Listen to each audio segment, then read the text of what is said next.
ஸ்ரீ சங்கரா TV நேயர்களுக்கு நமஸ்காரம். இனிய காலை பொழுதிலே உங்கள் அனைவரையும் சுபதினம் நிகழ்ச்சியில் சந்திப்பதில் மிக்க மகிழ்ச்சி. இன்று 5/4/2025 இந்த நாள் எப்படிங்கிறத பார்க்கலாம் வாங்கோ.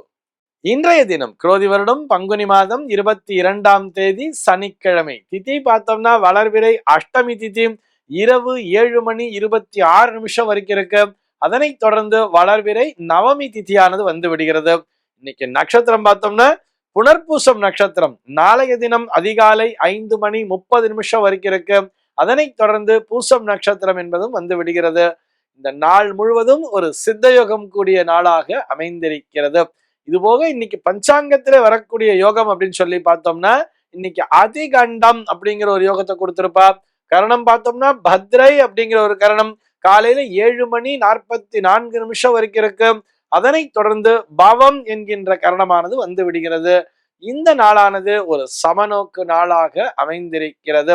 இன்னைக்கு என்ன ஸ்பெஷல் அப்படின்னு சொல்லி பார்த்தோம்னா இன்றைய தினம் பஞ்சாங்கத்திலே அசோகாஷ்டமி அப்படின்னு கொடுத்திருப்பா. இது என்ன அசோகாஷ்டமிங்கிறத நம்ம ஒவ்வொரு வருடமே பார்த்துட்டு இருக்கோம். இந்த ஸ்ரீராம நவமிக்கு முதல் நாளாக வரக்கூடிய அந்த அஷ்டமி நாளை அசோகாஷ்டமி என்ற பெயரிலே பார்த்திருப்போம். இந்த நாளிலே என்ன செய்ய வேணும்னு சொன்னா வீட்டிலே வளர்க்கக்கூடிய அந்த மருதாணி செடிக்கு நீர் ஊற்றி வணங்க வேண்டும்.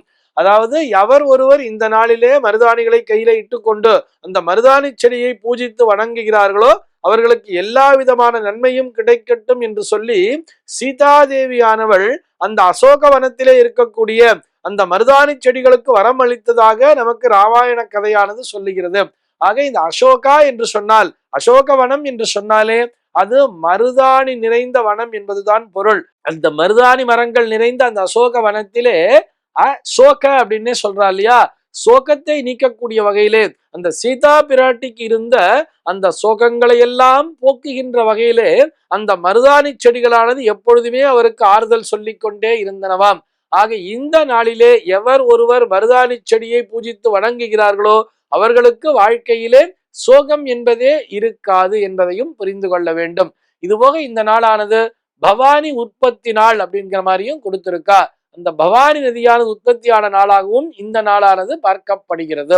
சென்னையை பொறுத்தவரை இன்றைய தினத்தினுடைய சூரிய உதயம் என்பது காலை 6:05 சூரிய அஸ்தமனம் என்பது மாலை 6:17 சந்திர உதயம் என்பது மதியம் 12:09 சந்திர அஸ்தமனம் என்பது இரவு 1:20 சம்பவிக்கிறது.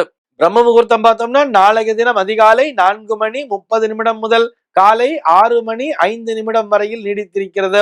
சென்னையை பொறுத்தவரை இன்றைய தினத்தினுடைய ராகு காலம் என்பது காலை 9:08 முதல் பகல் 10:40 வரையிலும், யமகண்டம் என்பது மதியம் 1:43 முதல் 3:14 வரையிலும், குளிகை காலம் என்பது காலை 6:05 முதல் 7:37 வரையிலும் சம்பவிக்கிறது. தினாந்தம் பார்த்தோம்னா இன்றைய தினம் இரவு 1:39 கொடுத்திருக்கா.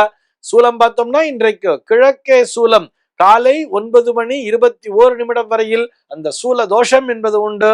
அதற்குரிய பரிகாரமாக தயிர் அருந்திவிட்டு கிழக்கு திசையை நோக்கி பயணிக்கலாம் அப்படிங்கிறதையும் சொல்லி இருக்கார்.